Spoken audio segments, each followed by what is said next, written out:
My friend, I'm saying this again because I'm constantly in battle with friends of mine in classic, prototypical, snail, antediluvian, Paleolithic, usual news media who don't understand what is happening right now, who don't understand how Candace Owens and what has happened as of late just reconstructed everything that was considered to be at one point, I guess, conservative news platforms.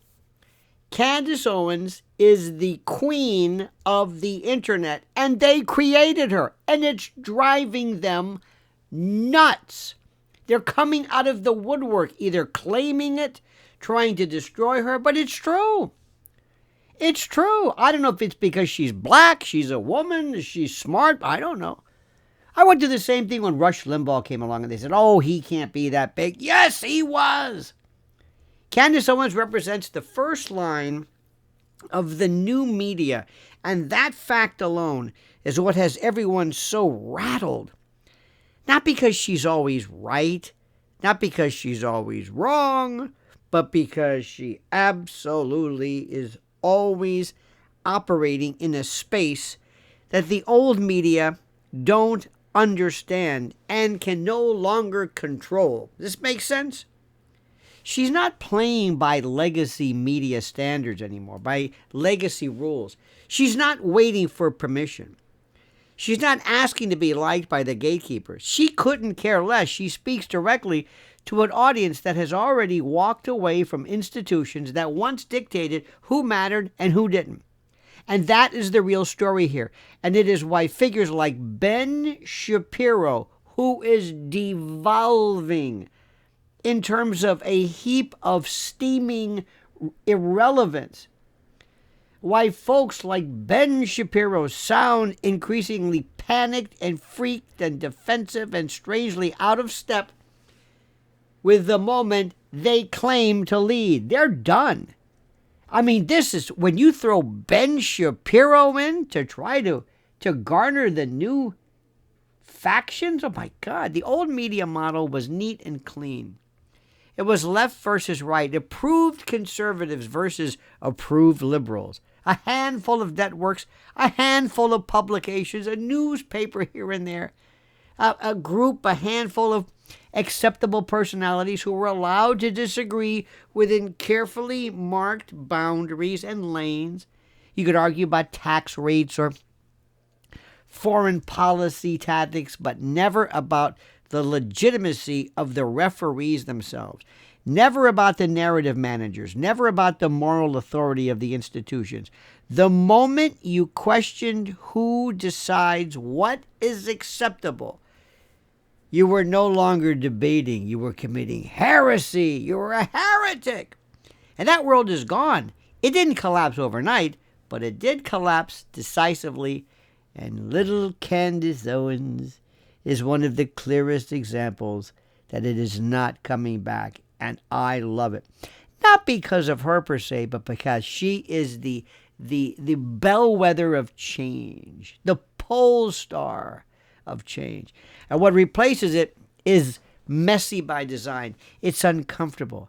It doesn't fit into a flow chart or a donor memo. And it's not purely left or right. It's not Manichaean. It's not apodictic. It's not good versus evil. It's not sanitized for corporate advertisers. And it's not afraid of asking questions that make benefactors nervous and allies squirm and movement managers freak out. Okay?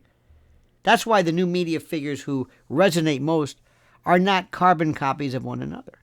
Tucker Carlson doesn't sound like Alex Jones. Alex Jones doesn't sound like Megyn Kelly.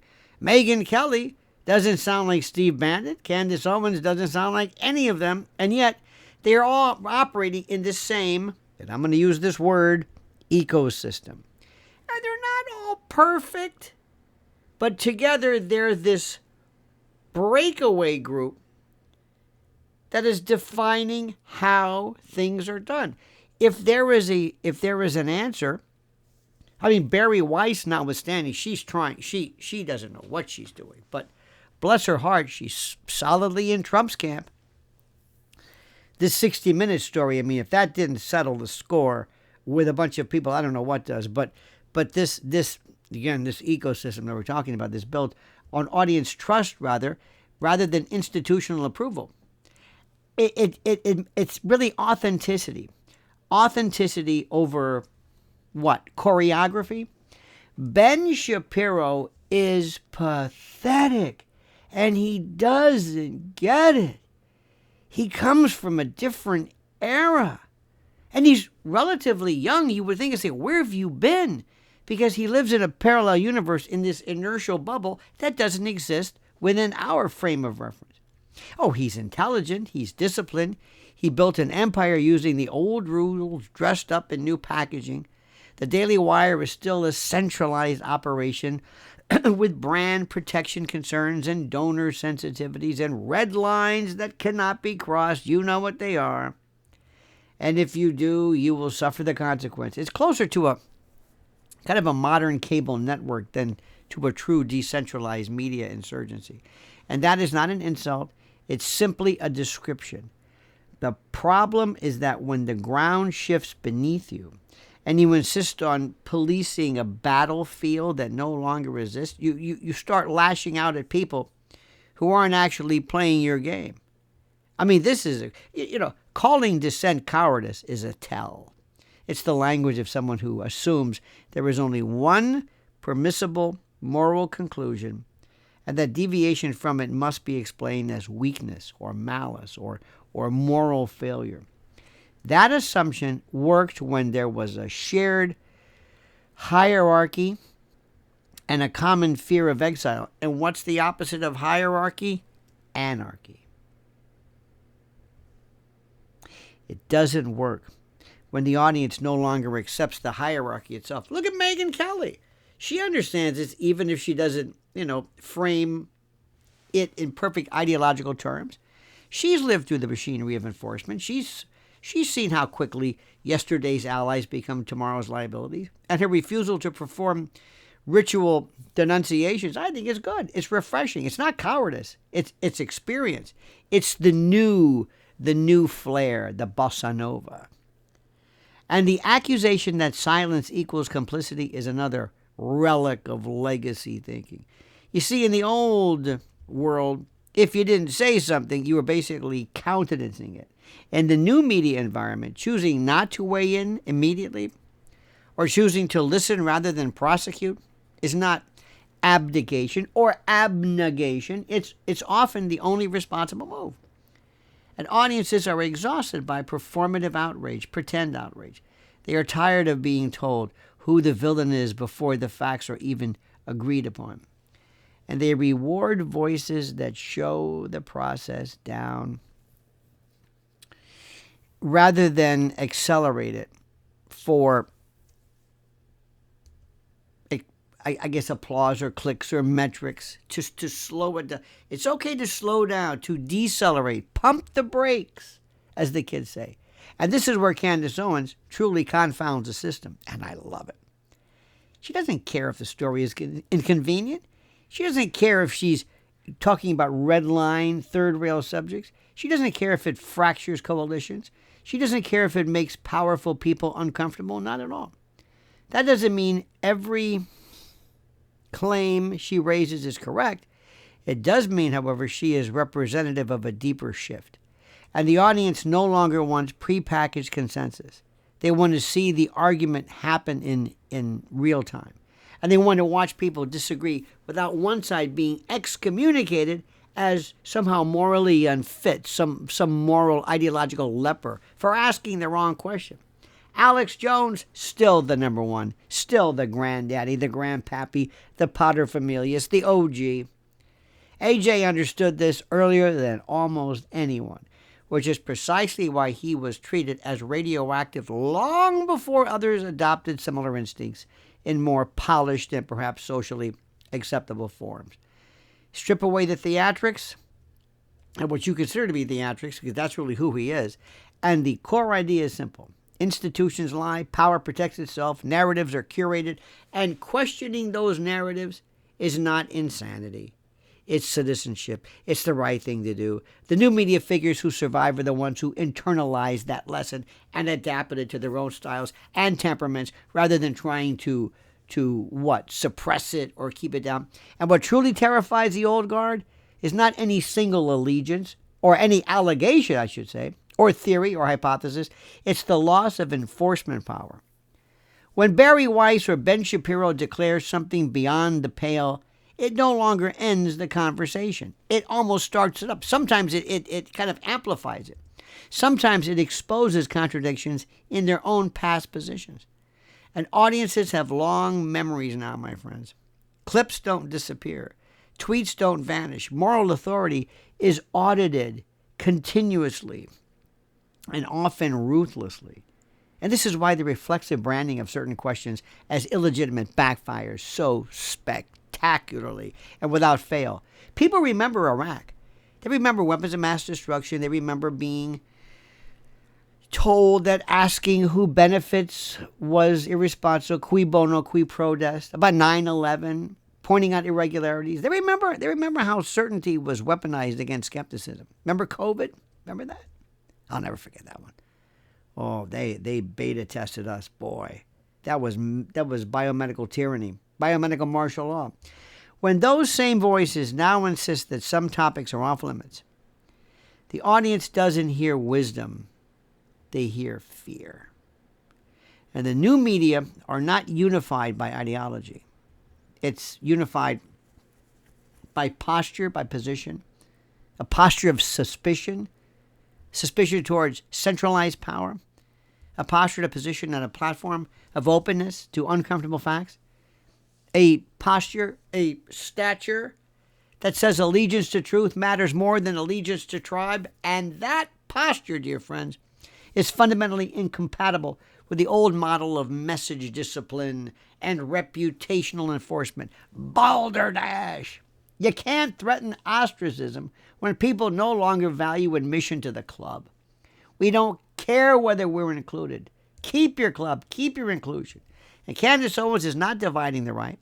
She's revealing its fault lines. And those fault lines existed long before she came along. They were papered over by shared enemies and carefully managed narratives.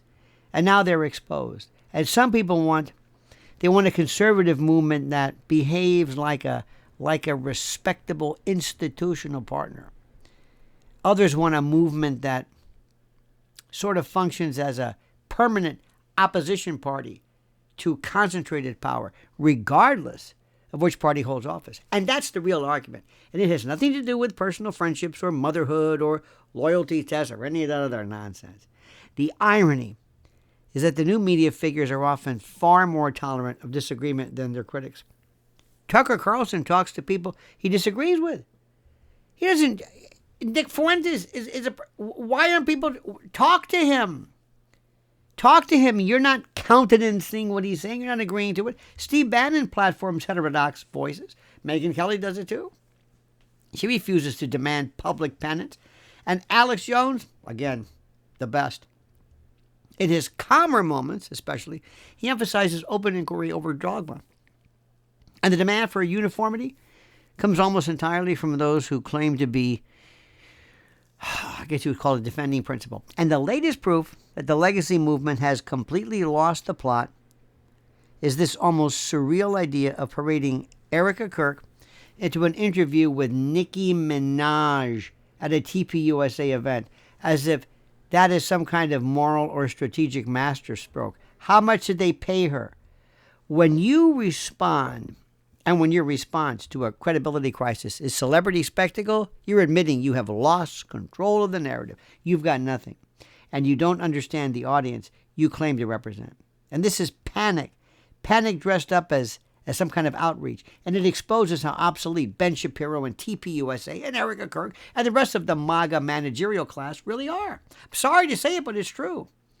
They still believe influence is booked through stages and donors and sparklers and gold lame and schmaltz and camp and vaudeville. What are you talking about? Joe Rogan made a fortune just sitting in this kind of a desk with little things and... What is this, The Tonight Show? We don't care about that. Candace and the new media have understood that trust is built through confrontation and transparency and refusing to launder stories through safe intermediaries, acting as some kind of a filter or some kind of acceptable prison. And that's what happens when dinosaurs try to cosplay insurgency. They flail and they fail and they overproduce and they clutch pearls and they police tone and they lash out, calling dissent cowardice, while the audience quietly walks away, and we have walked away. Candace is not the problem, she's the signal. The problem is an old guard that can't stop confusing control with leadership and noise with relevance. Every move like this just proves the new media already won, while they're still arguing about seating charts and who gets to appear and who shows up. That AmFest TPUSA was a cluster. I mean, it was a joke. What we're watching is a generational and structural shift, not a personality feud. The old media right still believe that they can referee the movement. They honest to God believe that the new media knows there's no referee anymore. They don't understand that we understand that. And the audience is the arbiter, and the audience is not interested in being managed. And that is why lectures fall flat. And that is why threats ring hollow. And that's why accusations of cowardice and desperation don't work. As we say in the South, that dog don't hunt. And this is not the end of conservatism. It is the end of conservatism as a closed system. What replaces it will be louder, messier, nastier, greasier, as Aretha Franklin says, and more experimental. It will produce mistakes and excesses and new people and new voices. Crazy, wild, exciting, dangerous, bold, reckless. Genuine breakthroughs. It will be driven by people who speak before they are polished and think out loud rather than behind closed doors. Candace Owens, I'm telling you, she stands at the front. She is your queen. She is your queen. She stands at the front of that wave, whether her critics like it or not, and the old media can adapt or can harden or whatever they want to do. I don't know. It can engage arguments on their merits, or it can try to enforce these stupid taboos that no longer make any sense or hold. And history suggests which path leads to relevance. The new media is or are not asking for permission. It is already here. Understand, my friends, do not blink, do not miss this. You are seeing a change, a seismic, catastrophic, colossal change in the superstructure, in the structure of everything that's going on. And I want to thank you for your kind words. Thank you for following us. Thank you for listening to my words. It's exciting to think that I am perhaps maybe a part of a new iteration of a medium that I love, and that's informational and opinion and analysis warfare, commentary as a form of martial arts. That's what I want to do. And I thank you, my friends. Please subscribe. Please subscribe. Please like this video. Please hit that little bell so you're notified of live streams and new videos. And whatever you do, by the way, comment. I've got some questions that I've put. Your comments are terrific. The interplay is sometimes better than this. Hard to believe. And I thank you, my friends. We have a lot more to talk about. Please don't let this moment go by unnoticed. This is a revolution, and we have a front row seat. And now it is time for you, my friend, to comment as you see fit.